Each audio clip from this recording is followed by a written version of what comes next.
listening to the 23 Personnel Podcast, a Texas Tech athletics podcast where food and sports clash at the goal line. Here are your hosts, Spencer and Michael. All right, what is up, everybody? Welcome back to another episode of the 23 Personnel Podcast. I am your host, Spencer, joined, as always, by Michael. Michael, what's up, man? Man, I'm just rolling. Weekend, recovering from all these wins. Just so many. Just bathing in wins. That's all there is. Just surrounded by it, suffocated by wins, practically.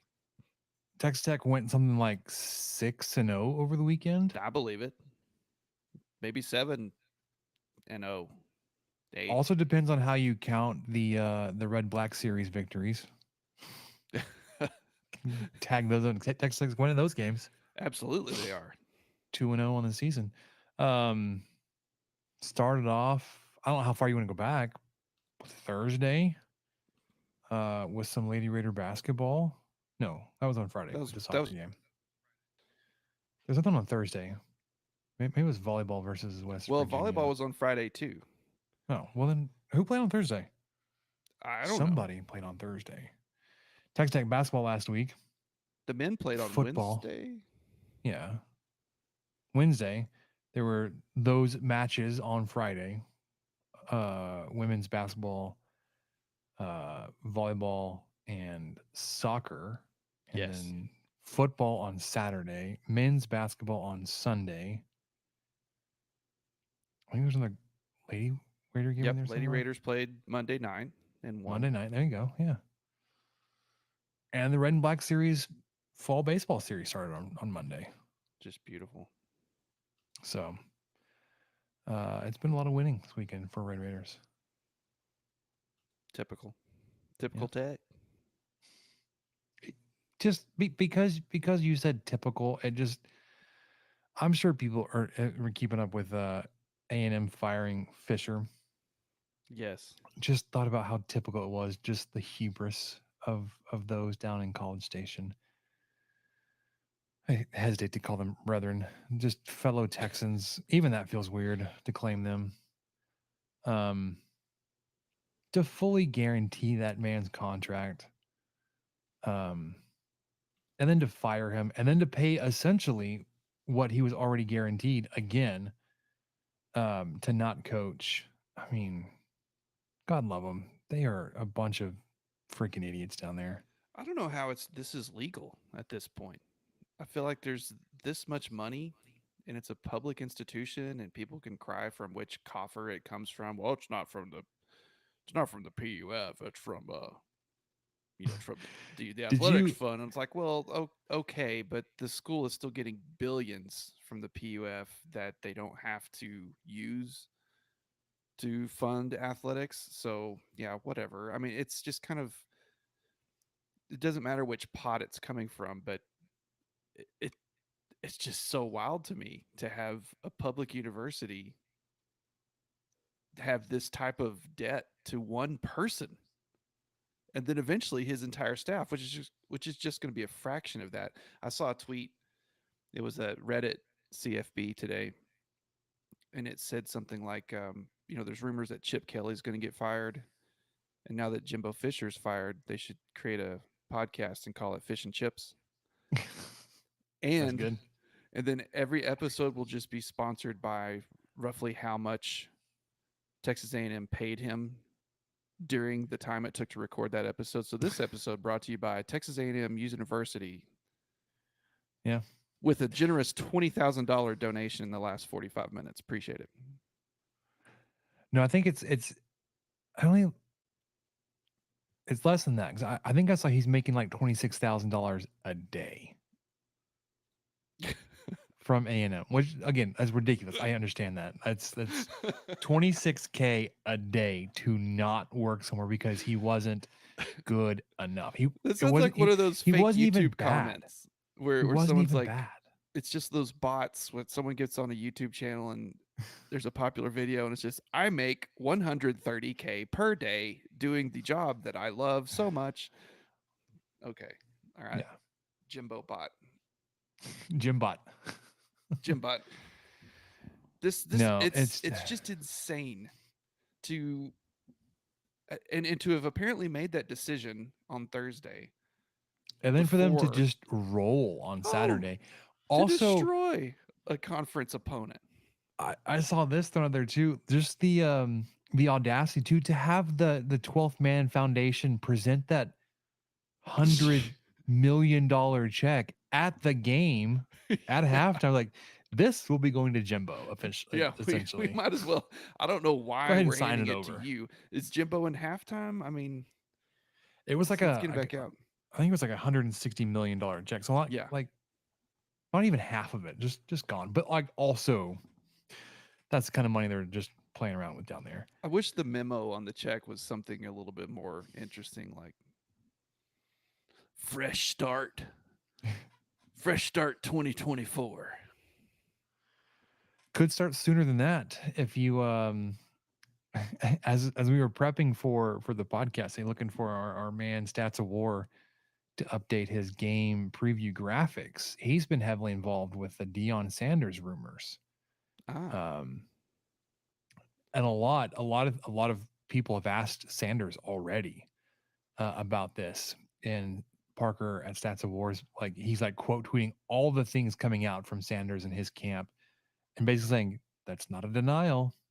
He's not because what Sanders is saying is like we're here, we're focused yeah, on winning, all that kind of stuff. Not that yeah. like no, I'm not doing it. It's like I'm here. Well, currently, sure. You're game planning for whatever I'm Arizona here. I State. bought 7 subways. I don't know why I sound like Randy Savage when I'm doing my Dion impression. That's awful. Yeah. Well, here's the thing, Dion. You can hold on to those subways if you relocate your home address.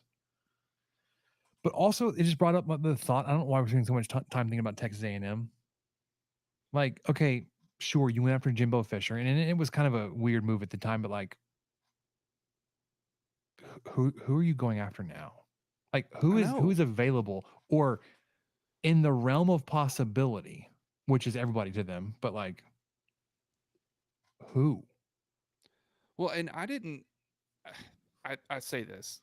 I don't remember what I had for breakfast yesterday, but I don't think I thought it was a crazy hire so much. It was the contract Yeah, that just floored me.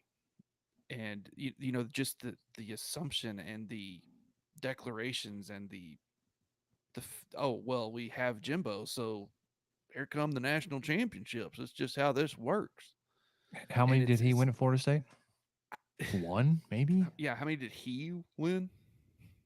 I mean, I think Jameis is probably more Jemias, responsible. his crab legs. What? Uh, Nothing. yeah, but yeah, Anyways, it wasn't a crazy hire to me. It was just no, it all was. the agified version of a somewhat pretty good normal hire that could get things moving. Obviously, did got a lot of recruits, had But they've excellent always had success classes. with recruiting, Sure, sure, but then they joined the SEC. and they kept up. So props, but I Yeah, don't like to your point. Like when they announced Jimbo Fisher, like okay, sure, like I can see that.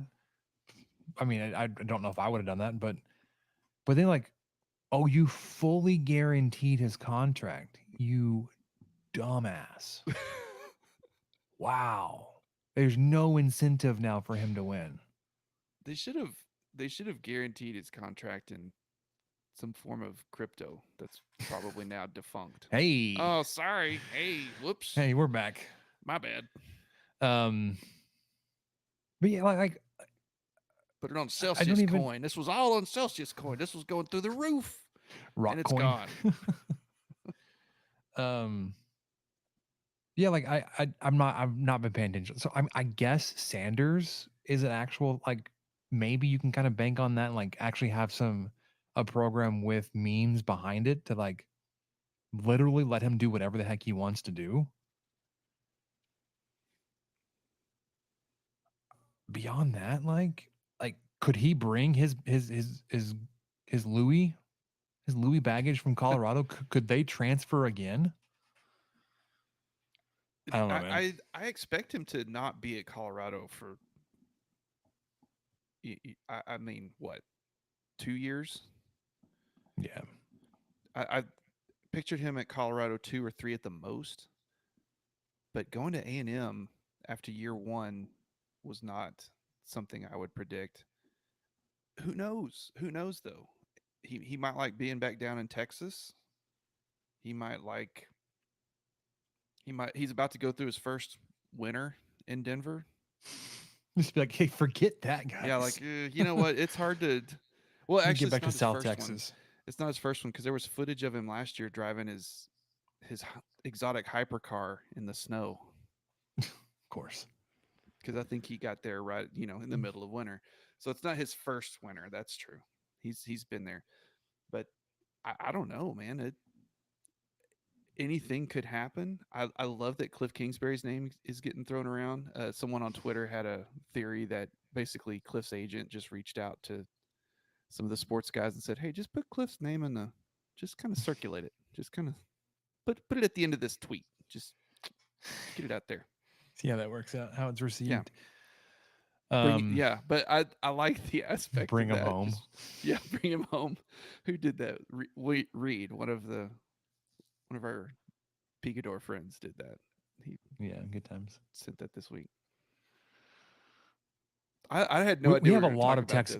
We have a lot of text stuff to talk about. We just spent 10 minutes talking about the Aggies. What are they doing? Soccer. We've got soccer again coming up this week because they won on Friday. So we're talking about that. We've got recap of Kansas, preview of UCF, basketball to breeze by, update on our recording and release schedule. We're going on vacation, guys. Heads up. And all that in 60 minutes. 60 minutes of us. No, just kidding. That'll be far more than 60 minutes. But Michael, let's get to football. Ready. And then talk about some football. So Texas Tech soccer team, number 2 in the NCAA tournament, and then the seed, number 2 seed, defeated Florida Gulf Coast Friday 1-0. Get to host again this Friday, 7th seed Princeton, 6 p.m. We'll face the winner of North Carolina, Alabama, who play at 2:30 also here on Friday. We'll play that winner Sunday. Oh, you're already just predicting it. You just said they will play that winner. Well, I mean, let's be honest. I'm calling a shot here. They're going to win game 2 here and face North Carolina on Sunday. Well, it's really awesome. They showed the footage from Friday. Like 2,000 people in the stands, I think, just about. And it was a not super. It's not great weather night. It was a cool night, to put it lightly. Then the fans showed out in force. I expect it'll be even more, more crowded and more folks in the stands and on the sidelines this weekend. So love to see it. Love that the Lady Raiders, love that they have made it this far. They have been this dominant this long. Only one loss so far on the year, and get to try to move on further in the tournament in front of a home crowd on their home turf. Yep. So you can catch that John Walker Soccer Complex 6 p.m. Friday night here on the lovely campus of the Texas Tech University. Weather high of 63, so a little cloudy, a little cool, but nice. It's good terrible. Football weather, man. It's gonna be all right. It's good football weather. Speaking of good football weather, you didn't have to endure any kind of bitter cold while you made the trip to Lawrence. No rain like that was hampering the game down in Florida. You took care of business though. You did win 16-13 on the road versus a ranked opponent, first ranked opponent victory on the road since 2018 for Texas Tech. Y'all can do the math. That's 5 years of not winning against a ranked opponent. Was that Oklahoma State game that we watched at your house, Michael? Was that the last ranked opponent Texas Yes. Tech won on the road? And that was what, 18? I think so. And then it all went downhill from there. Yeah, we had a massive podcast recording afterwards, Oh like yeah. 18 people It's around like the a table. panel. We had to borrow microphones. I think We people had to shared share microphones. headphones. Yeah, I had to pass it around. Goodness. And I was like, there's an actual radio host in here, and I don't know how to do this. Anyways, good times. Had You nailed lots of it. good food that night. I remember we had We did. great stuff. Um, Not really much else I want to talk about the game besides what we talked about. We had a really long instant reaction. So if you want to go back, it wasn't even instant. It was several hours after the fact. We had time to already ruminate on it before we got back together to record. Um, Essentially, you'll need to figure out your offense. You can't go 40 minutes of game time or whatever it was without scoring. I think it was even longer than that. Kyle, with the Gauchos, actually found out it was the exact same scoring drought minutes to the second in the Wyoming game. You had that Oh, same gosh. scoring drought in those two games. One, you figured out a way to win. Two, you didn't. Um, so the plus side there, you won this game. You had to do it against a backup quarterback, but a backup quarterback that was able to move the ball at times. The rushing game, potent as it was, held mostly in check. I did hear that DeRuiter was talking about at his weekly press conference appearance today. Um, that on that big option run that scored their only touchdown, like they had a couple guys unblocked, and that was by design, right? Of the offensive design. Um, they had guys in place to make the tackle and missed. Um, and that sort of thing happens, right? Like you can't expect 100% execution on every play, every down from all 11 guys. Sure. Sometimes a guy's going to trip, he's going to fall, he's not going to be able to bring a running back of the caliber of Devin Neal down as you know, one on one in space. Like it happens. And to only have a play like one play in a game like that, um, I mean, hard to bicker about a game where on the road you gave up 13 points. Mm-hmm. It sucks that your offense was had to scrape together and put together a drive in the last 26 seconds to put you in field goal position and range for Gino Garcia to nail that one. But he was named Special Teams Player of the Week for the Big 12. It went, what was it, 3 for 4, 2 for 3? Yeah, and that he had that one that I felt like it was kind of a rushed one too. Just something about it was off. It didn't feel. Yeah, it felt like all of his I felt like misses, there was I something didn't. weird about it. Yes, I don't think I've really yet to fault him for a miss, which that may be showing favoritism on my part. But Yeah, it like just that the miss he had, what was it, last week against TCU? Um was it really it was far? really long, but I think it was like interrupted too. There's like a timeout or something. Mm, Or no, it was like a penalty. No. That was the one he missed this week against Kansas. He got backed up on like a false start or something. Um, and he missed the second. I don't know. Anyway, it didn't matter. 3 for 4 this past weekend. Nailed the game winner. Big 12 Special Teams Player of the Week. Going back to defense really quickly before we move on. DeRuiter was talking about Kansas's red zone efficiency, their offense. We talked about in the preview. They're really, really good at ending drives and points, and especially in touchdowns. Kansas made only 3 trips into the red zone. You held them to 2 field goals and a turnover on downs. yeah, and that was just how close this game was with an offense that, and I mean a Tech offense that just couldn't score. You had one busted play or one bad play where the Kansas's star running back was able to get into the end zone, and outside of that, even when they had the ball on the 3 yard line and had 4 attempts or whatever it was Mm-hmm. to make it in, did not do so. I have I'm working on a little something for you. Give me just like another 30 seconds. I have been way too um, excited about the points per game that this Texas Tech defense is allowing. Okay, so been way funny too that excited you. about it, and so I tracked like the last 11 seasons, and I just want Oh people man. to Okay. understand what this team has done. And I could go further back, but it's just taken longer to load. I I think don't know. This new website just takes a while. I think it was in the broadcast. They said this was before the game. You know, as you were allowing, what was it, 29 points or 26 points per game. That was Yeah, the lowest it had roughly. been since 2009. Okay. Um, Okay. Let me go back to 2009 because I haven't gone back that far. but All right. your defense in 2008 wasn't as good. Seven, not good. Oh And gosh, no. I don't remember anything previous to seven because I wasn't a Texas Tech fan. I wasn't watching Texas Tech football back then. I haven't done historical deep dives. That's not. I haven't done that. Probably won't. But Okay. from So my time 2000. as a Texas Tech fan, this is the best scoring defense I've ever seen. Oh wow.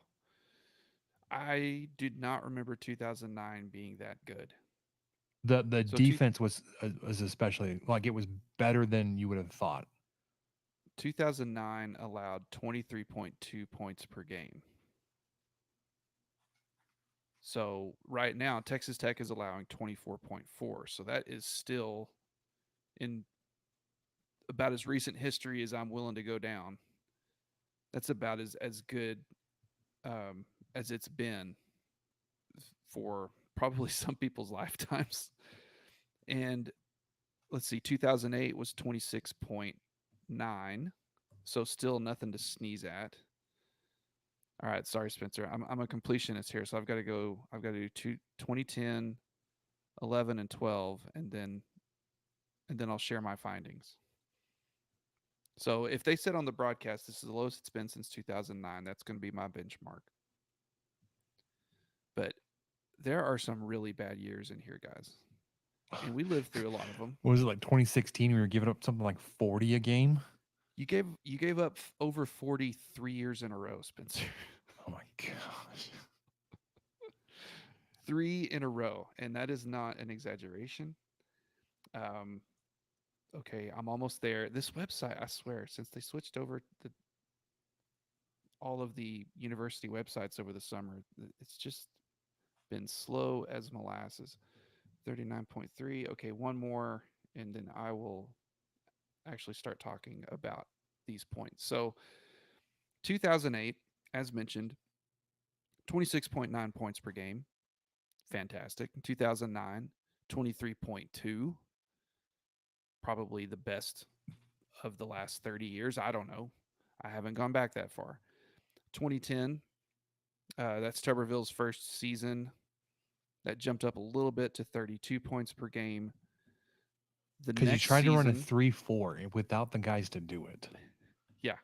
And then the next season, 2011, jumped up again to 39.3. It's a big jump. Yeah, so in 2 seasons, you've already seen 2 touchdowns added. More than 2 touchdowns, 3 scores, really. 2012 gets kind of back under control, 31.5. That was Art Kaufman. I remember him. He Yep. was pretty good. And then Kingsbury comes in Tuberville leaves. 2013, Oh, and that is 31 point. No, it's okay. First year, 2013 was okay for the first 7 games. So 31.6 points. Here's where it gets really crappy. when you fired Wallerstedt. So 2014, you average 41.4. Nope, 41.1. Sorry. 2015 is 41.4. Oh my gosh. 2016, the year that everyone's like, oh, you had Pat Mahomes and couldn't do anything. Well, the defense was giving up 43.4 points per game. 2017, things shored up considerably. I mean, That was heroically. Gibbs' first year? Yes. So went from 43.5 to 32.2. 2018 It's a huge was 30. swing. It's huge. It's massive. 2018 is 31.1. 2019, year 1 of the Wells experience, 30.3.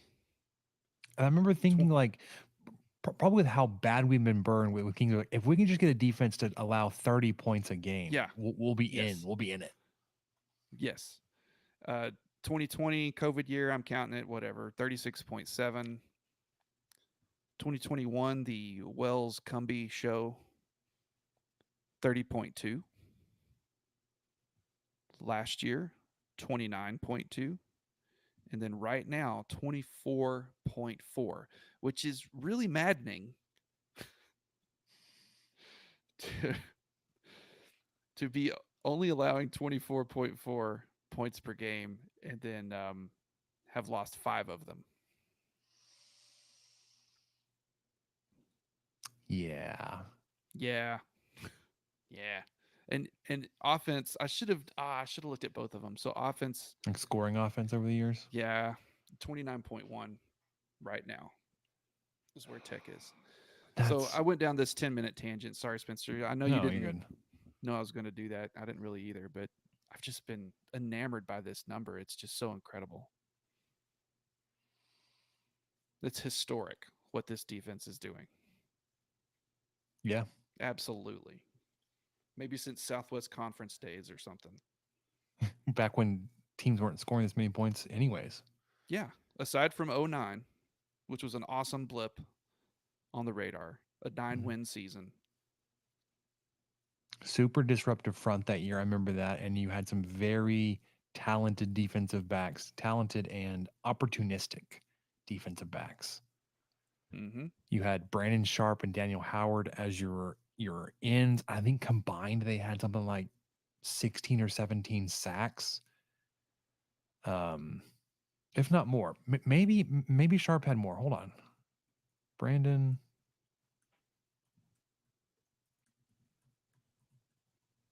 He was putting up ridiculous numbers. He had 15 by himself in 2009. So, Jeez. excuse me. Yeah. He was How a dare you? freak. How dare you short him? And I don't remember. Howard also had a lot. He benefited from playing opposite of Sharp a lot. Anyways, what you would do for a pass rush? I mean, you're doing this without a pass rush. You're relying on your run defense and your pass defense just to hold up. Your pass defense to cover. Just keep covering, guys. Eventually, we'll have him throw out of bounds or something. But yeah, historic performance so far. Absolutely, man. Before we move on, a couple of injury updates. McGuire said that Mason Tharp is expected to be back this weekend. It's been a few weeks since you've seen him play. Quite a few actually. I'm thinking about it. And Yeah, and a Steve few weeks Linton, since you've seen anyone catch a ball in the middle of the field, so maybe that'll return. the tight end, yeah, probably since the Baylor game when you had Raider Cup catching some passes. Mm. Cole Spencer's a possibility, but I think he had broken a bone in his foot. So I don't know how much you would count that. And also, like, your offensive line hasn't been terrible? Question mark. No, especially with all the shuffling and shifting around and Yeah, with Jacoby Jackson in there and Wilburn back at center. Tyler Owens is going to be a game time decision with his ankle. McGuire said if it was a game today, he wouldn't play. But with his age and experience, and not having to take as many practice reps to be ready for a game, he can focus more on rehab and recovery, and then being mature about this as you know, as a veteran player as he is, may be able to go this weekend. So we'll see. Because this weekend your magic number is 1. You need 1. You've got 2 chances to win 1, to get to 6-6. Sorry, to get to 6 wins. If you win this weekend, you'll be 6-5. Your chances took a considerable hit to win this game because of the resurgence of John Reese Plumlee. He's back. He's getting healthier, getting better on that leg. According to team rankings, your chances to win this game is probably a combination of your offensive struggles and Reese's health. Sorry, Plumlee's health. Went from 66.7% down to 57.5%. Still a favorite in this game. Almost not not 2-1, but in that realm, 60-40. And you play at home. You've done well at home. Um, UCF is not a great road team, and you'll have the emotions of senior night. You've got at least 30 seniors listed on the roster, which I want to go through because it is senior night and they've all played significant contributions to the team, even if they were just on scout team or you've never heard of their name. The way that McGuire runs his program, like each and every person is invaluable. It's not like, oh, this guy's just here, but especially as a Yeah. senior. I'm gonna go by position group. So here at the end, we can talk about like, holy crap, we're losing a lot of defensive backs because we are. Quarterback Tyler Shuck, running back Taj Brooks. It was on Twitter today. I think it was Perry that said, or was quoted as saying, it's kind of a foregone conclusion that he will declare early for the NFL draft, especially looking at how the NFL values running backs, and it's more of a, you have a certain number of carries, lifetime carries in a running back, and if they're doing well, go ahead and send them off. Oh yeah. Wide receivers Xavier White, Loic Fungi, Miles Price are all seniors. Yikes. I didn't mark specifically if they were senior, redshirt, or super senior. Some of these guys may have the opportunity to come back for one more. But no, these are the guys listed as a senior, so these are the guys you could possibly lose. Tight ends Baylor Cupp, Henry Teeter, and Matthew Young. Matthew Young's one of those guys I don't recognize him at all. I believe he's a scout team, but like again, important part of the program. Offensive linemen Landon Peterson, Caleb Rogers, Cole Spencer, Rusty Stats, Dennis Wilburn. Have you ever thought about getting a Cole Spencer and a Caleb Rogers jersey? No, I haven't. You should consider it. Spencer wears 70. Rogers is 76. There you go. So just like just wash it every day just and leave the 76 on there, and then see if I can get both their nameplates kind of slashed on there. Yeah. I can't remember what number I wore when I played. I think it was 74 or 77. So it wouldn't even like work out. That was one of my numbers. But yeah, no, I hadn't thought about that. But I didn't think it was interesting that we have a combination of offensive linemen named Spencer Rogers. Absolutely. That I also played on the offensive line way back when. Defensive linemen Jalen Hutchings, Tony Bradford, Miles Cole, Quincy Ledette. Those hurt a lot. So basically, you're too deep across the front. Outside of Adedire, and Esther's getting a lot of play there on the end. And who is the other guy that's been playing a lot more? Amarian Banks.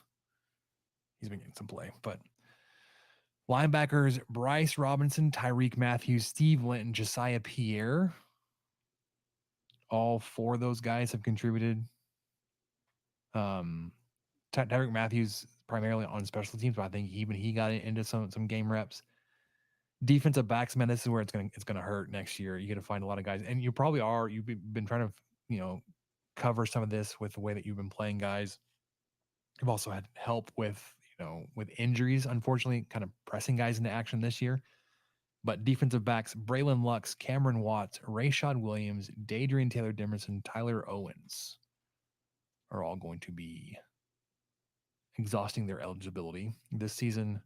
And then specialists, Gino Garcia, Austin Smacknamara, and long snapper Jacob Mauch. Don't know how to pronounce it. There are a lot of names on this list that are huge contributors. There are 3 names, I think, that are special teams, and like even then, not special teams, like scout team, and like Matthew Young, long snapper. I don't know if this is the guy we use every long snapper, but then everybody else, except for maybe Cameron Watts, has all played significant minutes, snaps, whatever you want to call it, for this team Yes. this year.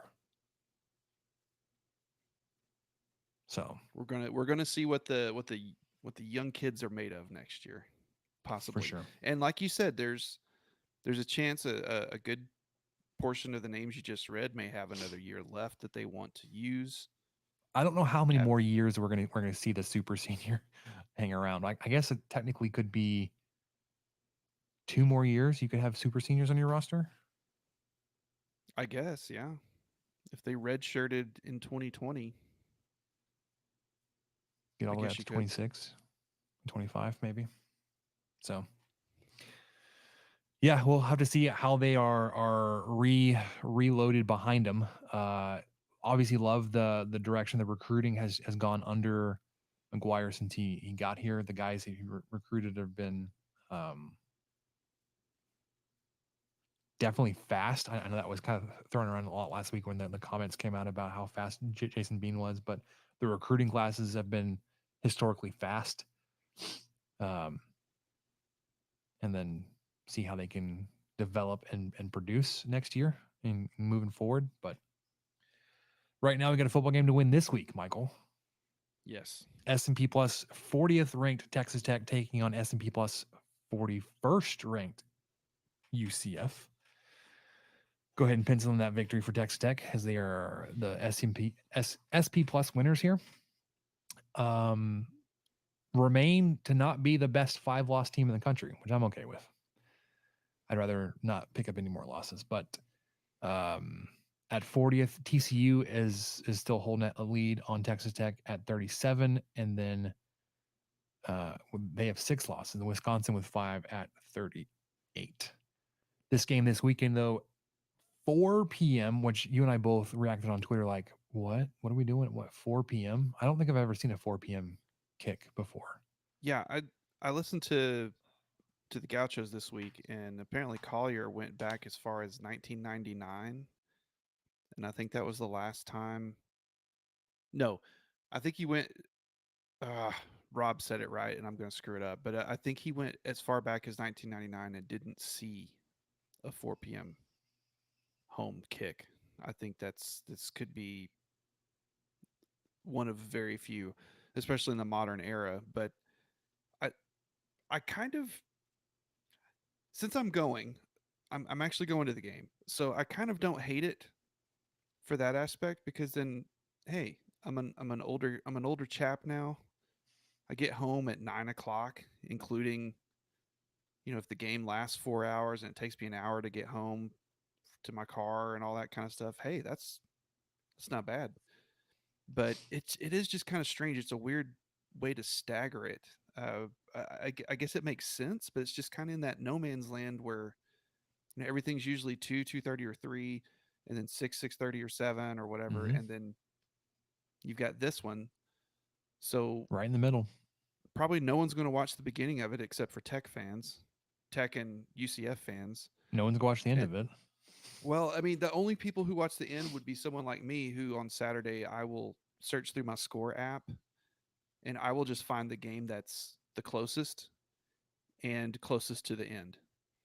So, a 1 point game going into halftime, I'm going to change that to like a 1 touchdown game in the fourth quarter, especially if the team down is driving, and, whoever it is, like, all right. So there'll be some channel surfers that might tune in, but I just thought But it was all the kind way of over to FS2? odd. Yeah, well, that's a great point. That's just kind of a tough channel to find, apparently. Yeah. But the Knights are led by head coach Gus Malzahn. Michael, I've gotta confess here. I know nobody else can see it, but my handle tonight on Riverside here is Malzahniak. I'm a big fan of his offense.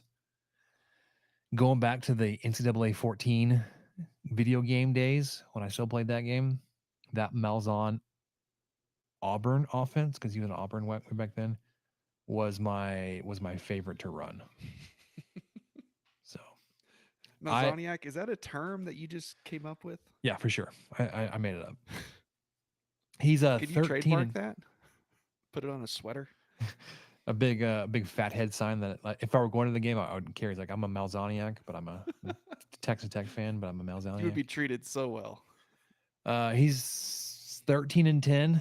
Um, if that was at Texas A&M, he would have been fired and then paid lots of money to not coach. You know what, Michael? This is something that we need to talk about earlier. We're talking about the Aggies. Let's get into it. Not everybody is like fantastic at their job 100% of the time. Nope. You and I probably have had weird times, and our productivity just wasn't where it was expected to be. Not that we were bad at our jobs. I'm fantastic at my job, right? Oh yeah. I know you are too. Yes. But to be fired for being not bad, such a great place to be, man. I would love to be fired for being not bad, and then to Well, be able to have generational wealth come out of it. yes. It's not. It's basically them saying, even though they're not, they would never admit this and never say it, because who knows how many hours he worked, what all he did. I don't think they ever had a losing season. Um, but the AD is basically saying it's not you, it's me. This is how you read it if you're Jimbo. That's just how you take that. No matter what they told you, what you can take away from that room is, well, that that was weird. Uh, guess I'm, yeah. It's like someone breaking up with you for out of nowhere and just having no real good reason for it, other than they just decided they're gonna do it. I don't know what to do with my hands. Yeah. Anyways, UCF So coming to I will town this just fill weekend. it with cash, just Casholine. bucket loads of cash to give to this man over a 7-year period. Buy him Yeah, out. it's gonna be like the those baseball player contracts that are paid out for many years after he's gone Oh, on and retired. yes. What's that one that's always talked about on Um, Twitter? is it I can't remember it. It's always like happy whatever day for those Roberto who celebrate. Clemente? No, Maybe so. this is terrible. I don't know this. Well, and the Rangers were playing A-Rod for years, right?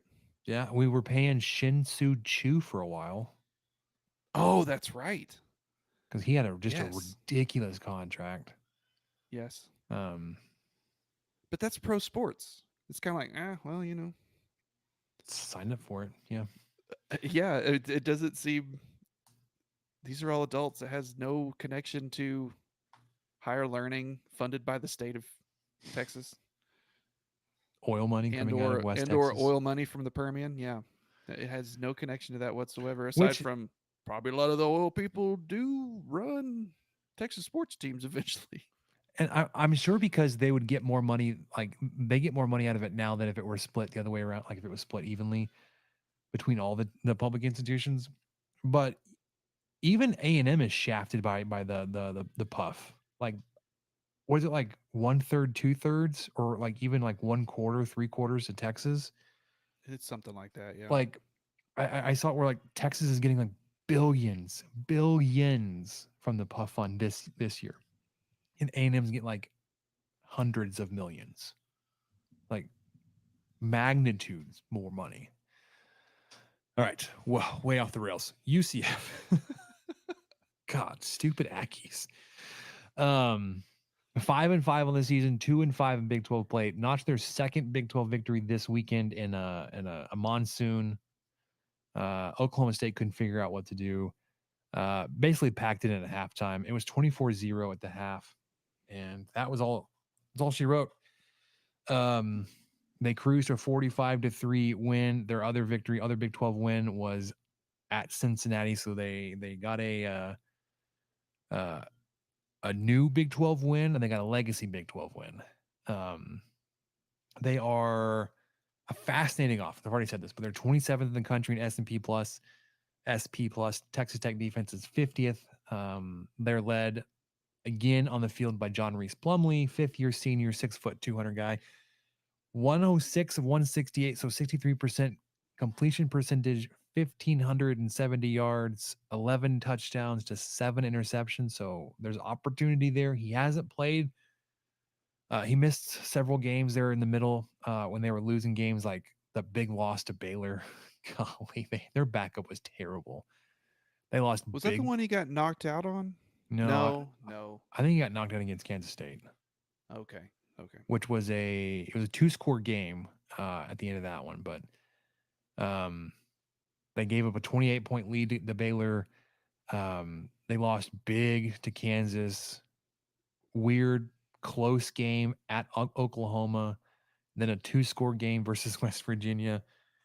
So they lost 5 games there in the middle. Kansas State, Baylor, Kansas, Oklahoma, West Virginia. They've gone 2-0 since that 5-game skid. You know who else is on a 2-0 heater? Texas Tech, baby. Let's That's go. right, baby. On the ground, 63 carries for just under 400 rushing yards, 4 touchdowns this past weekend. Only threw the ball 18 times, but like I said, it was in a monsoon. 11 of 18 for just under 300 yards.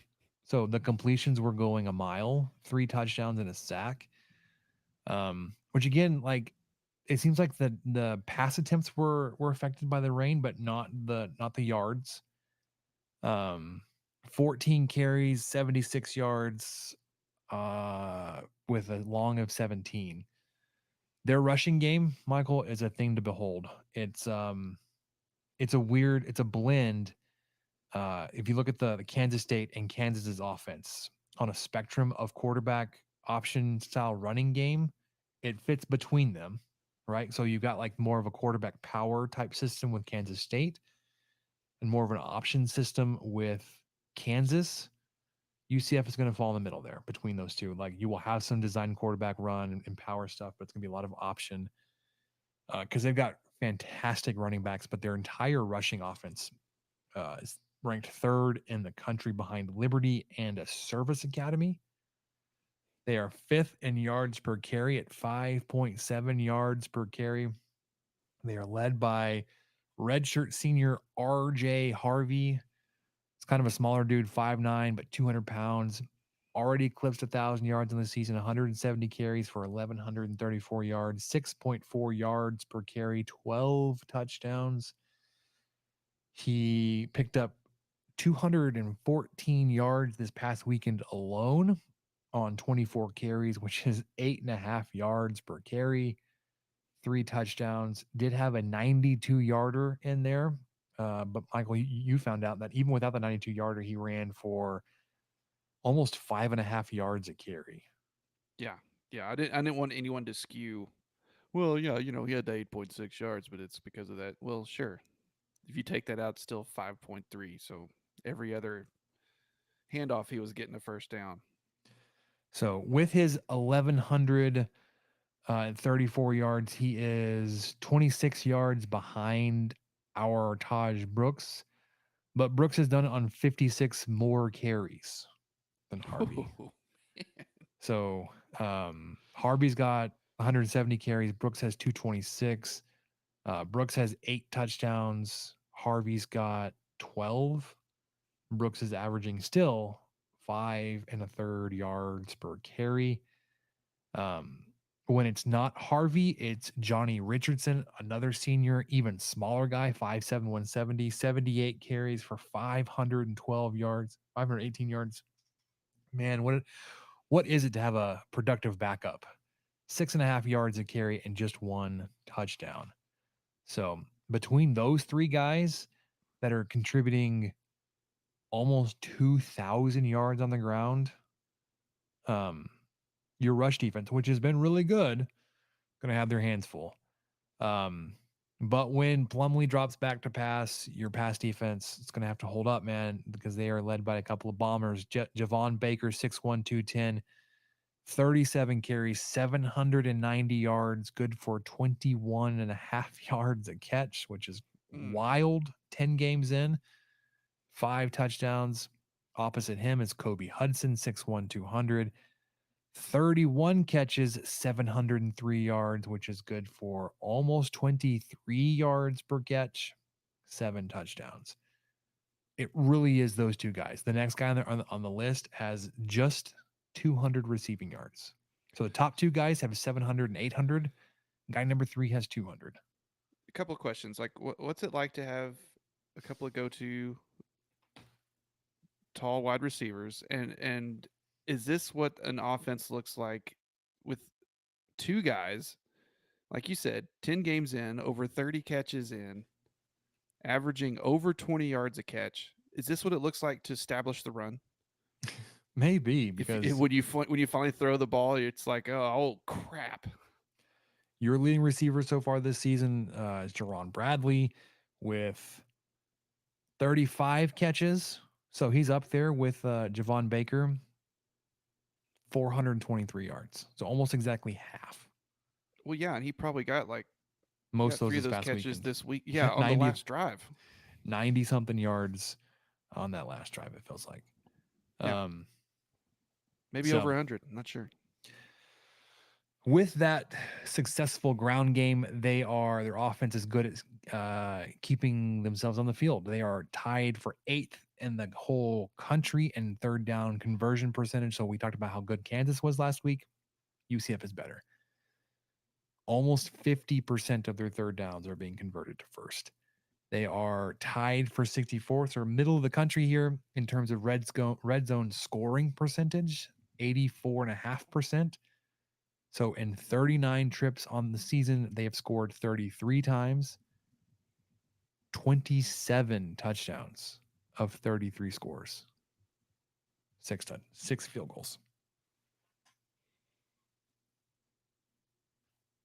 Passing offense, Michael, 261 yards per game, 9.5 yards per attempt. Good gravy. If you hadn't picked up that they're explosive passing offense, those few numbers should help. 233.7 yards per game on the ground at 5.7 yards per carry, converting just about 50% of their third down conversions, 56 of their fourth down, and scoring 34 points per game. I would actually think those points per game would be higher than all the things I just told you about. But not this weekend, Michael. They're not scoring 35 this weekend. Well, they're averaging, what is it? Is it almost, it's right at 600 yards of offense per game. This feels insane. All these numbers, I thought it was a typo. I was like, oh, I screwed that up when I started coming in here, and there's no way they average 233.7 rushing yards per game. So this became, aside from how many points Texas Tech is allowing, they're averaging 500 yards of offense. Yeah. Well, you said, oh yeah, you're right. 600. I carried the one too far. Times. Just kept rolling it over. Carried the one a couple times. That's fine. Just 500 yards. Still, though, like, when was the last time Texas Tech put up 500 yards of offense? When they put up 400 yards of offense? Well, just in a game? Yeah, in a single game. Like, it's been a while. It's been a while. Let's put it that way. It's been a minute. Defensively, though, I think this is where, obviously, if you've got this kind of a great offense, but you're only 5-5, you're going to be hamstrung by your defense. SP Plus doesn't hate their defense. They're 60th, so they're top half. Going up against the 40th ranked offense, they go tumble to the Texas Tech offense in the rankings here after last week. They went 28-40. They are 124th in rush defense, Michael. You found they're giving up almost 200 yards per game on the ground. So while they're picking up 234, they're giving up 196. Whew. It's a lot on the ground. Which you thought, I would have assumed Ollie Gordon of Oklahoma State would have just ate their lunch last week, but did not. At first I thought, well, that almost seemed like a typo to me too. Like, there's no way they're that bad because they just smothered Oklahoma State last week. But then again, when you're up 24-0 in a monsoon, I doubt they're RTDB that much. But we might see just nonstop RTDB in Lubbock on Saturday. It might be some pretty fun football to watch. Yeah. Last weekend's Oklahoma State, they had 3 interceptions. So the parts of the game I was able to watch and in the research capacity today. They were really opportunistic when they took over the ball. They scored on those possessions. I know one of the early scores for UCF was deep in Oklahoma State in their part of the field. So I think they were up 14-0 in like 5 minutes of game time. So even that before they got to the before the weather got too bad, like they were like Oklahoma State was already down 2 scores real fast. Something that's gonna like that felt really weird to me as I was going through the prep today. You would think you'd find a red flag, or that it would be kind of carried out. We talked about how bad their rush defense is, that they'd be led in tackles by like a defensive back. The first defensive back on their tackles list is 6th. Like it almost seems like they have a good fundamental sound defensive front when it's linebacker, defensive tackle, defensive end, defensive lineman, linebacker. Like your top guys are all in within the front 7, but not when you're giving up 5 yards per carry and 196 yards per game. So they're led in tackles by senior linebacker Jason Johnson, 6'2", 225, 86 total tackles. For reference, I think Ben Roberts is close to closing in on 100 tackles, which is also something that's amazing because he didn't even start as a starter. He didn't start the season as a starter, and he's a freshman. He's got 81, so right about the same number as Jason Johnson. He's got 5 more, 51 solo. Roberts has 45 solo. And then Johnson's got 1 sack. Their second guy, Walter Yates the third, is a linebacker, 6'1", 220, 57 tackles, 32 solo. So Jason Johnson is their all over their field defender. They've got great defensive ends, Michael. This again, what we were talking about earlier with Brandon Sharp and Daniel Howard. Mm-hmm. Defensive end Tremon Morris Brash. Remember that name. He's gonna be everywhere. 8.5 sacks so far this season. It's not too terribly big, 6'2", 245. And they're fairly standard 4-man front defense. I mean, looks like a nickel defense that you would see anywhere.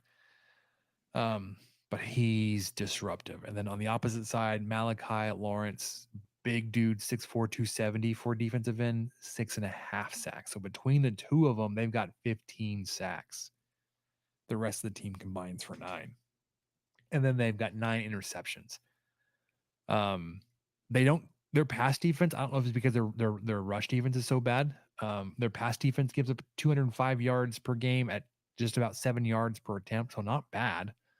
Actually better than what Texas Tech offense puts up, which is 231 yards at 6.5 yards per attempt. It's because we throw so many balls to the sideline. Stop it. Mm-hmm. Sucks. So That's the only ineffective. place they can go. It's the only place they can go, Spencer. That's it. And okay, when I say to the sideline, Straight I down mean the sideline. I mean like on the line Don't of you dare scrimmage or curve to the behind. goal post. Don't do it. And then they're giving up 196 yards on the ground at almost 5 yards per carry, 4.9. Texas Tech is running for 169 yards per game at 4.5 yards per carry.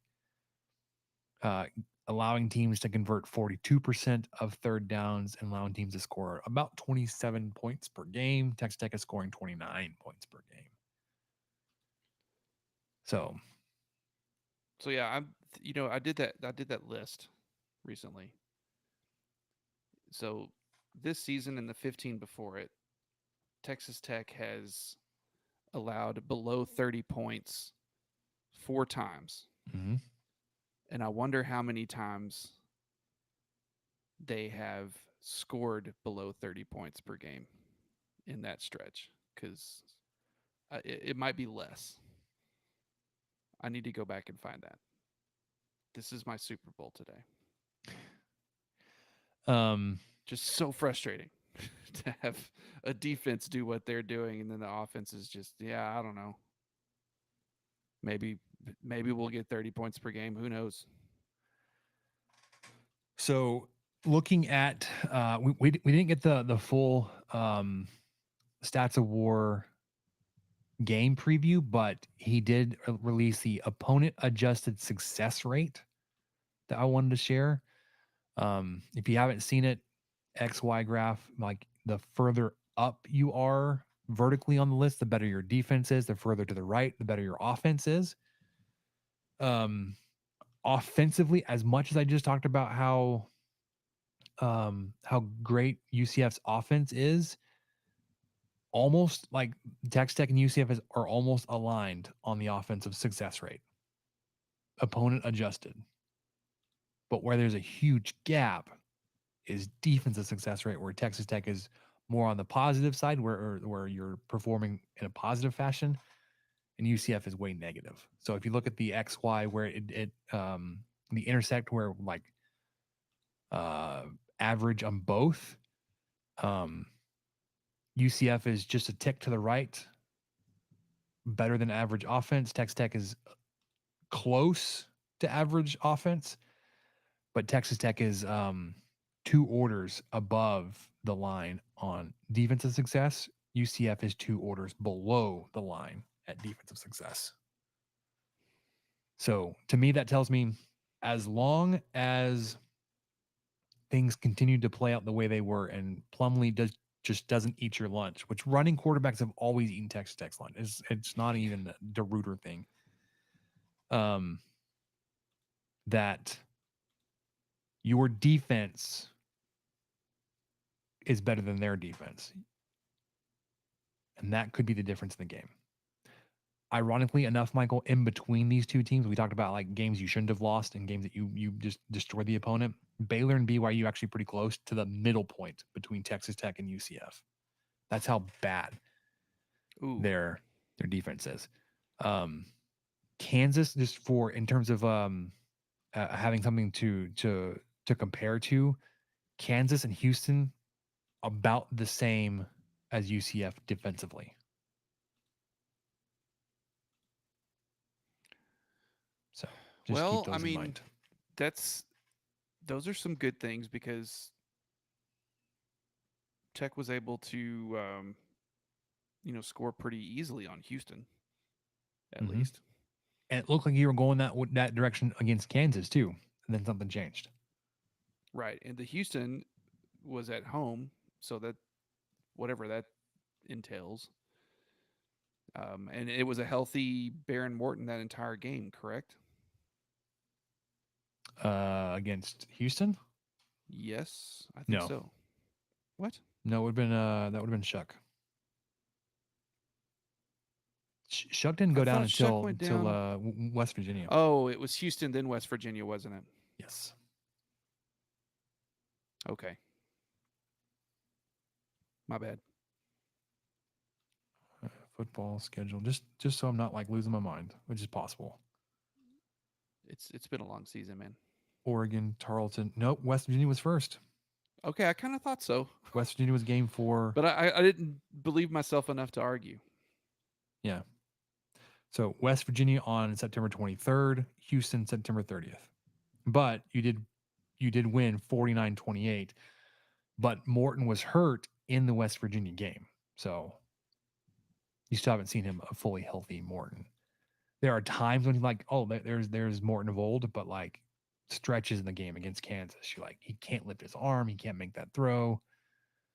But then he doesn't sometimes. It's like he's just flowing, man. So let's get to predictions. Our predictions for the game, Michael. Texas Tech currently, as of today, is a 3-point favorite at home. Again, we talked about S&P Plus ranking these teams 40th and 41st, so super close. Home team gets 3 points. There you go. I love the UCF offense. You do. Malzahniak over there. Malzahniak has me worried that those, as good as our defense has been, their strengths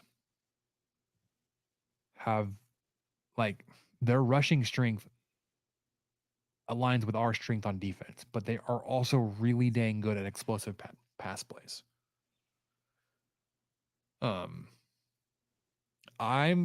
picking with my heart because I absolutely have to have Texas Tech win 6 games this season. I'm taking Texas Tech to win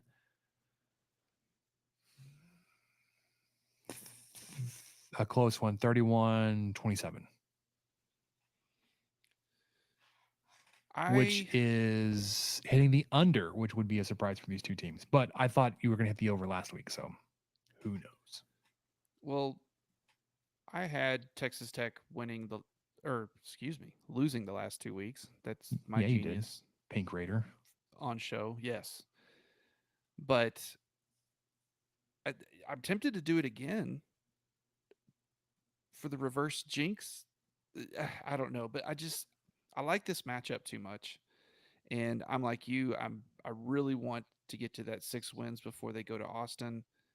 I know it's not out of reach completely in Austin. They're going to play a football game, but it sure would be nice going into Austin with that magical 6th win already under your belt. And then on top of that, let me see.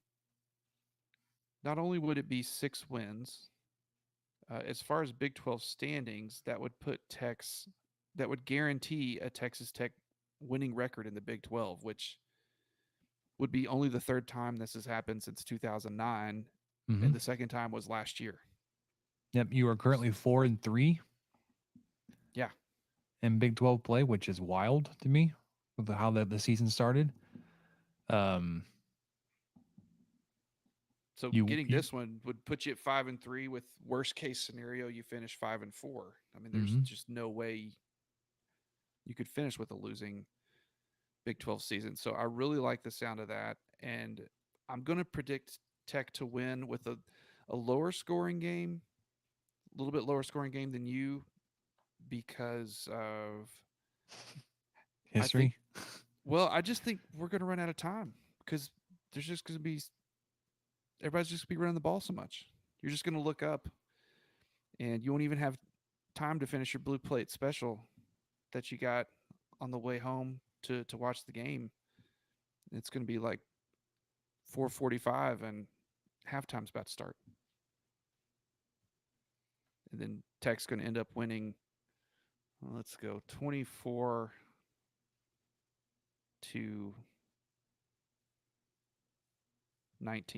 Don't ask me how they get 19. I don't care.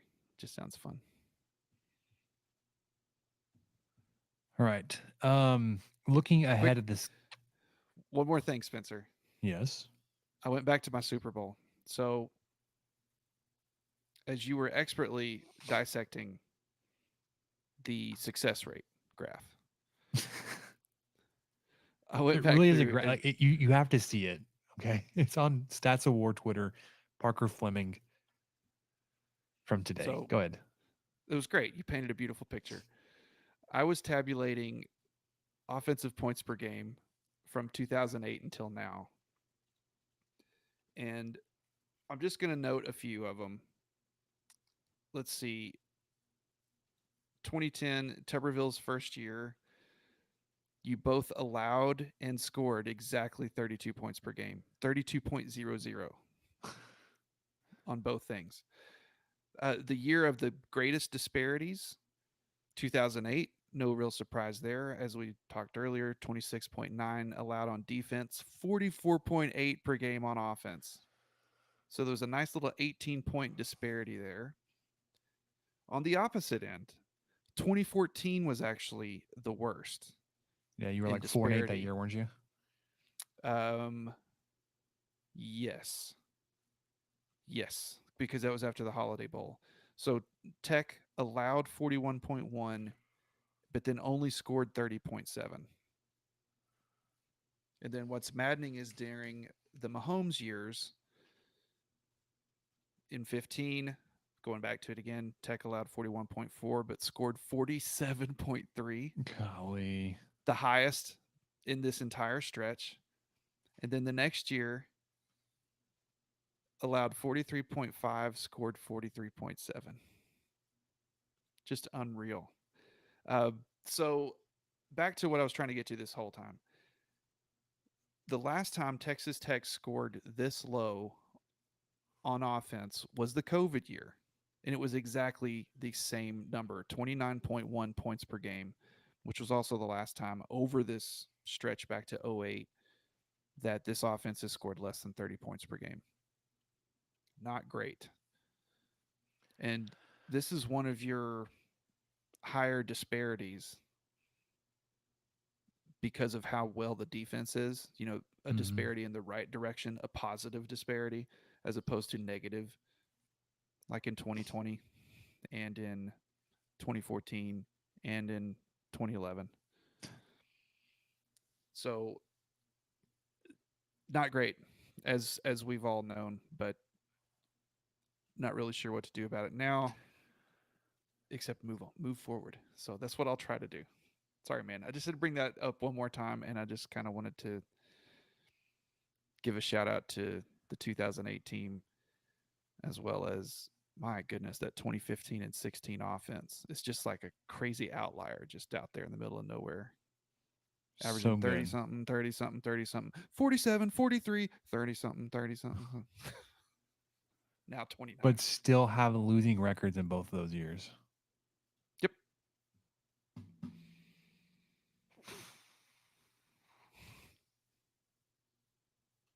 Imagine scoring 47.3 points per game. And going 5-7. I mean, I can. I lived it. I was Yeah, right out of school. we were there. We were there. Wasn't doing the podcast, but I was writing for Staking the Plains 2 times a week at that point. So I was Well, covering and it, then man. the disparity in '09 was awesome too, allowing 23.2 points per game, scoring 36. So if a 13-point disparity right there in the right direction. If only. Okay, we're back. We're back. Regular I scheduled think programming. unfortunately, Michael, there's going to be enough justifying factors that you can say, well, blah, blah, blah, blah, blah, and not feel like the offense scored 28 points per game. Like we should have a new offensive coordinator. Oh, sure. Sure. I think there's enough like room to give benefit of the doubt to who's like, are we going to really roll with him again? I think we are, unfortunately. I think so too. Unless Kitley decides on his own to go somewhere else, or someone offers him something else and he A&M. decides to take it. But no, I'm Or not. Baylor. Baylor could come open. Houston could come open. Yeah, it's hard for me to.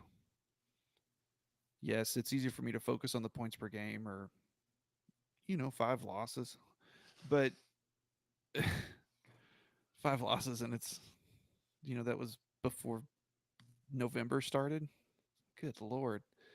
But Well, yeah, that's what you quarterback were. industry, quarterback industry has been down this year. But yeah, I know that's going to be something to genuinely look at, and he's been stuck with a very similar scenario 2 years in a row, except luckily last year QB3 was a lot closer to QB2 than this year, as far as in terms of being able to read a defense, make decisions, make throws, and just had more experience. So it's Yeah. now we're seeing, unfortunately, a very similar situation behind center this year, but with a different QB3 who still has a ways to go. So yeah, that's, you can't not factor that in. But yeah, I don't expect anything to change on the sideline this year, aside from folks who want to leave or folks who have an offer that they just can't turn down. Yeah. Let's look around the Big 12 real quick before we get to basketball. What do you think? Sure, yeah, We're not going to recap last week's games. We're already past that. Let's just look at this weekend's game. Yeah. got it. Yeah, All right. works. Oklahoma 24.5-point favorites on the road at BYU, 11 a.m. ESPN. So 10 a.m. in Provo. Yeah. That was a Guys. morning game. Give me BYU to cover. I do appreciate we had the Steven commitment Stevens to in the here. OU 11 a.m. bit, though, even when they go to freaking Provo, Utah. Oh, yeah? Well, you're going to still play at 11 a.m. Yeah. you taking BYU to or you taking BYU to cover or I think would take Oklahoma? BYU to cover. Yeah, I know same. that they have not done well, but It's a lot of points though. that's a lot of points coming off of a kind of a stinker of a. No, they actually rolled last week, but they kind of had a stinker in Bedlam. Yeah. Cincinnati at West Virginia. Can West Virginia bounce back? They are about a touchdown favorite at home, 130 ESPN plus. I think I'm done doubting West Virginia, even though that probably would have helped me last week. But I would take them. I I'd take think them to cover. I think Cincinnati can cover this. All right. Okay. All right. Baylor at TCU. TCU 13-point home favorites, 230 ESPN plus. Baylor's going to get smoked Agree. again. TCU is still really ticked off that they lost to Texas. I don't know what to think about Oklahoma State anymore. Besides, Me I mean, neither. I guess you can still say that like they were kind of punched in the mouth and then weather took over and helped UCF hold on. But they are a 7-point road favorite in Houston, 3 p.m. ESPN2. Like this feels like it should be easily Oklahoma State's game. So like cautiously, I'll take the Cowboys to win and to cover, but I don't know, man. You've kind of talked me into Houston because last week on the Action app, I had my best week I've probably ever had. And that was because I everything I thought was a no-brainer, I bet the opposite. Okay. So Houston plus 7. Kansas State at Kansas, 6 p.m. FS1. Kansas State 8-point favorites on the road. Are they without Jason Bean? I don't know. I haven't kept up with them enough. If they are, then I would say, yeah, for sure, Kansas State rolls. But Yeah, I haven't looked either. I would have to look before I make one for sure, but because I feel like this would be really close. As good as Kansas State's played last week and as good as they are capable of playing, I do think a fully healthy Kansas is going to be something that can keep it within a touchdown. but if Texas Tech they have a shot to make it to the championship game, title game. Outside chance. Okay? Okay. Hear me out. Okay. 4-3. There are 4 teams ahead of them at 5-2. Oklahoma State. So if they lose to Houston and Texas Tech wins this weekend in Central Florida, then they're going to be tied. Oklahoma would need to stumble mightily. Kansas State, if Kansas comes out and punches them, Iowa State's taking on Texas, so you got that. And then West Virginia going to have their hands full with Cincinnati. They're at 4-3. Kansas would be at 4-3. But if they beat Kansas State, they'd be 5-3. You'd be 5-3, but you'd have the tiebreaker there. There's a shot, Michael. You could play your way into the Big 12 title game. It would be a rematch in Texas in back-to-back weeks. Don't love that. No. But Texas Tech could still play in the Big 12 title game. Starts with winning this weekend, though. So It all starts with winning this weekend. let's get that ball rolling. Speaking about rolling ball rolling, basketball, round ball. Oh, golf. Oh, never mind. Golf? Love golf. Actually, I hate golf. I would love to be good at it, but I suck. I don't have the time, energy, or money to devote to improving at this time in my life. But basketball, Texas Tech basketball, 2-0 on the season. 2 very different looking games. Granted, one was against a 300th, and then one was against top half type team. Haslametrics, Ken Palm, and BPI all moved you up a few spots. You're within 40 to 45 in those rating systems. Ken Palm, they will rank your adjusted offense, defense, and tempo. Adjusted defense for Ken Palm has you at 5th. So welcome back to the realm of fantastic defenses at Texas Tech. Not that it was ever really gone, but I think you were in the teens, low 20s last season. top 5 right now, adjusted for your opponents. 112th offense, not terrible. Top third.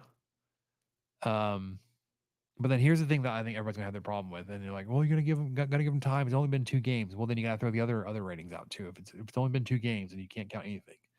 But through 2 games, your adjusted tempo is 300th, Michael. 300th. Yeah, I'm not sure.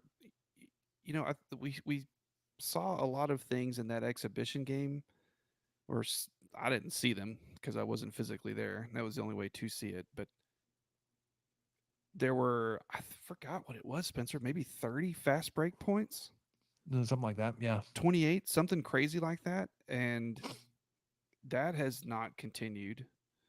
You're being out rebounded bad. Warren I think Washington. they did okay against San Jose State, but Washington. yeah, He baffles me, Michael. Like, he plays much smaller than his size. I think I said that after the first game, but like, he's getting blocked. He's being out rebounded, out jumped. It's like, you are 7 freaking feet tall. Let's figure out how to use your height and protect the ball and go grab a rebound. You got a chance this week, excuse me. Thursday, taking on Texas A&M Corpus Christi, going for the Texas A&M system sweep here. Already taken down College Station, Commerce, now Corpus Christi. Ooh. Lady Raiders will also be playing Corpus Christi and or Commerce. But they are the Hooks, I believe, are Islanders. They're the Islanders. The baseball team is the Hooks. Texas A&M Corpus Christi Islanders, 279th ranked team at Haslametrics. You're 45th. Projected to be about a 20-point victory for Texas Tech, 80-60, 81-61. And then your next game on the hardwood will be next Wednesday when you tip off in the Battle for Atlantis tournament against Villanova, who is top 20-ish in these rankings. Projected to be a very, very close game that at this point is in favor of Villanova, but it's 69.3 to 68.2, so it's 1.1 points. Anything that close, obviously, is going to come down to how well you execute. Well, and Villanova just lost to the Quakers, I think, last night. Is that a Penn? Yeah. Ooh. And then your next games after that little tournament will be Thursday the 30th, but we will be back in time for that. One question for you. Yes, sir. What would you like to see in these next 2 or 3 games? What would you like to see improvement upon, or what would make you feel a little bit better? Because not standing around on offense. There you go. I read there's a great article from The Athletic on McCasland. I really enjoyed it. I wish it was something that could have come out in the summer, but it obviously couldn't have because the reporter was embedded with the team on their trip to Denton to play Texas A&M. So obviously everything he gathered was not going to be able to come out. But so much of his history and his backstory and how he was raised and kind of where he got his tenacity and everything, a lot of that stuff I didn't know. So if you subscribe to The Athletic or if you know someone who does, definitely check it out. But even with that, I know that there's stuff that this team can improve upon. I'm still expecting them to kind of be middle of the pack Big 12 this year. But the main thing I'd like to see, Spencer, is let's have some 3-pointers go in the basket. Let's do a little bit of that. Let's have any shots. If you watch the game against San Jose State, like nothing was going down. So like you struggling offensively. Well, yeah. I mean, you had some issues with tempo from standing around and not moving the ball very well, but also like you had decent looks a lot. and the ball wasn't falling. You just couldn't get the ball to go through the hoop for you. Both ends of the floor. It wasn't like one basket was off or something. You just had an off shooting night until it really mattered there at the end, where you went on an Yeah, 18-2 run to close it out. which was It's incredible. I fantastic. mean, Yeah, oh, yeah, yeah. we can't diminish that because that game was ugly and it was back and forth the entire time. There were 19 lead changes. Mm-hmm. The score was tied 5 times. I mean, it's not like it was just if you come in and you look at that score, oh, 56-42, yeah, Tech took care of business. No, they were only up by 1.5, and then like you said, they rattled off a crazy run at the end to finally put it away. Yeah. And part of that was San Jose State lost a guy, one of their big scorers, one of their big defenders lost him Yeah, it was fouling getting out. chippy there at the end. Yeah. And it still, I mean, teams win. Teams win ugly. Good teams win ugly, bad teams win ugly. Not really that much. But I thought that was a good testament to McCaslin and kind of how he handled it afterwards, just addressing the fact that, yeah, none of the shots were going in. Isaacs had a particularly rough night. He was expressing that, but also talking about how well Isaacs played otherwise. I mean, it's not like that's not true. Both things can be true. So, I think Isaacs will hit his groove at some point, but yeah, the the 3-point percentage has got to get better because game 1 Tech was 5 of 23 for 21.7%. And a couple of us in the Discord were like, this is probably going to be the worst it's ever going to be. And I was thinking, yeah, I'm with you. And then next game was worse. It was 4 of 25. Oh, no, that was San Jose State. Sorry. Tech was 3 of 16 for 18.8% on 3-point shooting. They were 0 for 8 in the first half. And then they were 3 for 8 in the second. And I think 2 of those were late in the game during that run you mentioned. So that's what I would like to see, a little bit more consistency from 3. I don't want to abandon it because it's a big part of the game, and these guys need to get a little bit more confidence and see that ball go in. So keep firing it, keep going, stick with the game plan, whatever it is. But I'd like to see some more go in. That's all. Yeah. Speaking of liking to see a ball go in, your man Kevin McCullough just missed a fast break layup like a stoop. Sucks to suck. They are currently trailing 17th ranked Kentucky in whatever game they're playing in. Oh my gosh. Salty over there. Kevin McCullough can just fire all of his on the Red Raider for life or whatever he tried to sell us to get him to leave his Twitter alone. That game's got 4 minutes left. Kentucky up by 3 on number 1 Kansas. Let's wrap this up with what did we learn, Michael, and then get you to your programming notes for the next little bit. We're going to be a little vacay. Okay. But games will go on. So let's wrap this up and get to what do we learn? What did we learn, Palmer? I don't know, sir. I don't know either. All right. The family and I taking a little bit of a unconventional trip to the beach this week. We're heading out of town Friday. We'll be back Thanksgiving Day, going to South Padre. So hopefully far enough south it'll be warm. It's supposed to be like 70s, 80s. Oh, that's not bad. Warmer to swim? I don't know, but it won't be cold. Well, you can at least enjoy the beach, the atmosphere we can of go the to the beach. Yes. It's supposed to be beautiful and clear the whole time we're there. So what that means though is that there will not be an instant reaction this weekend. Michael's also going to the game. Days that he or I go to a game means one of us are trying to do an instant reaction from the car while the rest of the family is duct tape, basically. We have young children. They're not going to be quiet. No. On their own. No. Or just our wives. It happens. Mine's a talker. It's whatever. It's fine. We're just not having an instant reaction this week. Mine would be quiet but visibly bored. And Like- that would be distracting. checking her watch. Distractingly, visibly bored.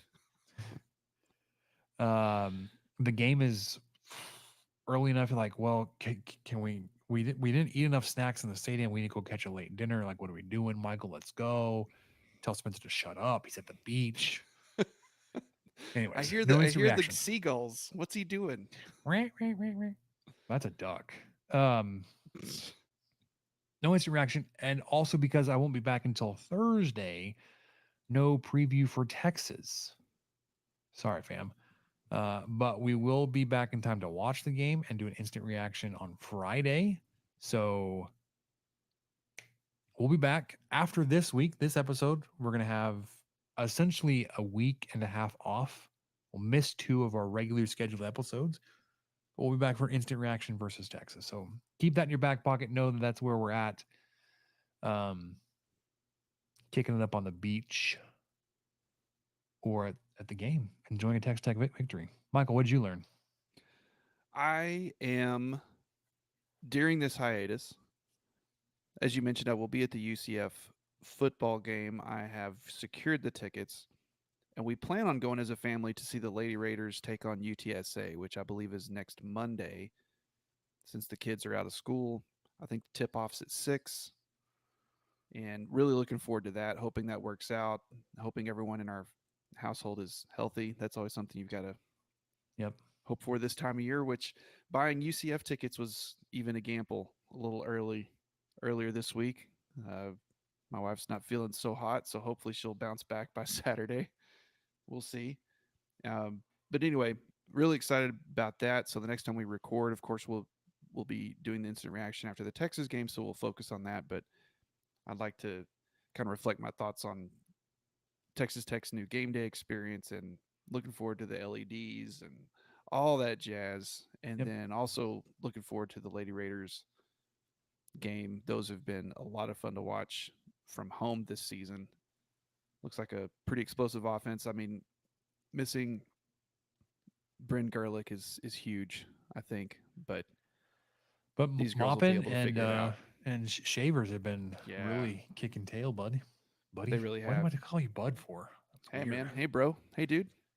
Well, and Hey, one thing pal. I'd like to I feel like maybe you're helping me out a little bit here by saying you're going to a kind of you're going with your family, you're going to the beach, but you also know that the Farming Simulator 22 Premium Edition was just released today, and I feel I like you're Did not know that. you're just kind of glossing over that to make me feel better and to give me the chance to just play that nonstop for the next 10 days. Here's a problem, Michael. I've been out of Farming Simulator for a little while. I tried to get back in it. The issue I was having was it had been so long since I played. I had so many updates that like it legitimately took like I had logged on 3 different times to play. And I was like, this has to update. And then like all the mods have to update, all the maps have to update. Which is the problem with getting a game like was super new, like when I did at least.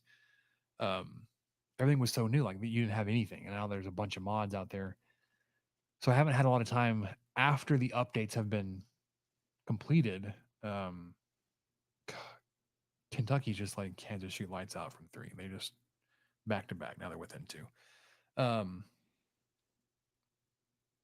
Now that they're updated, I'm going out of town. I did get a new map, and I was going to start a whole new farm there, but like the spot on the map that's designated for your home farm, your facilities, your house, all that kind of stuff, it's not flat or level, and it won't let me build there. I was like, map creators, look, I love undulations in the ground, whatever. If I have to build a building here, go ahead and make it flat for me, because I can't figure out the landscaping in this game. It's on the Xbox worst, man. especially. I I've want learned never. You have to turn autosave off anytime you do any. Okay, I'm going to build a shed, and then you build it, and it looks like you've built a moat or something, or it's like 7 or 8 feet below ground level. What? Why? What What I happened? was How am I going to having- drive my tractor into this? problem I always had was the opposite. Like I would build it and it would like they'd have this huge steep incline up into the shed. I was like, that's not gonna fly. You're just So then I demolished the building. I had to like restart, and then I was trying to like level it out, and then it was like it wasn't leveling out. I was trying to like smooth it, level it, and I couldn't tell if it needed to come up or down. oh yeah. Oh, it's the worst. Landscaping is So I scrapped that. what map went- was it? Do you remember? The Big Texas Flats or whatever it's called. That one wasn't was- flat. I know it's got flat in the name. I was like, I've messed with that one a little bit because I was gonna do some screenshots from the 23P account with like the Texas flag in the background, and then I just never got around to it. So I went back to the updated Green River map, and I was starting over there. Oh, you're just back to the same one from 19. Yeah, That one's pretty good though. I spent so many hours on that one. that was the one. I want to do the Texas one. I just can't figure out the landscaping issue. I think that Missouri one might be pretty good too. You might look into that. Yeah, and I'm not interested in like the forestry heavy ones or the ones in Europe. Oh, Those aren't- sure. Those aren't for me. I like the Europe ones because they're a little bit more challenging. The roads are so much smaller and the gates, and you just can't get the. Okay, you're shaking your head. You're like, no. No. You can use the European equipment over here in America. You can run Kloss equipment or whatever, but why would you? I just Why love would you this game. not do John Deere or Massey? Not Massey, Case. Yeah, so with the premium edition, I can now plant and harvest carrots Oh, and beets and parsnips. Get you some of that action. I haven't even figured out how they were expanded past into like potatoes and sugar cane. I never even messed with that on the original on Really? 19 or 22. I just did good old grains, corn, sunflowers, You cotton. did cotton. Yeah, you did a lot of cotton. I know a lot of people don't do that. I wonder It's really how. time. And like this, your harvester is so narrow. Yeah. Well, it's just so specified. It's not like you can use it for anything else. It's not like Right. buying a combine and you can harvest 9 things with it. Yep. Those headers are almost universal in those grain fields. Soybeans, all good things. I just harvested some soybeans on the Switch. On my Switch version. I have it on Switch and on Xbox. Switch, it's Farming Simulator 23. Do you have to pay for that separately? You do, Yes. don't you? Yeah. I might look into that. It's But, still but then I that's- have, then I take the Switch away from Grayson. yeah. That's Anyways, that's the price you pay. that'll do it for us. 23 Personnel Podcast, where food, sports, and farming simulator meet clash at the goal line. Hopefully getting you ready for the UCF game this weekend. Should be a pretty entertaining, evenly matched game here at Lubbock. Both Michael and I are pulling for the Raiders to get this one, get the 6th win out of the way now before heading to Austin next week. That'll do it for us. For Michael, I'm Spencer. We'll catch you next time. Thank you for listening to the 23 Personnel Podcast. Help us out by subscribing, rating the show, and leaving a review. Follow us on Twitter at 23 Personnel, Spencer at Punt Suck, and Michael at Michael_LBK. Be sure to catch the next episode. And until then, guns up and let the tortillas fly.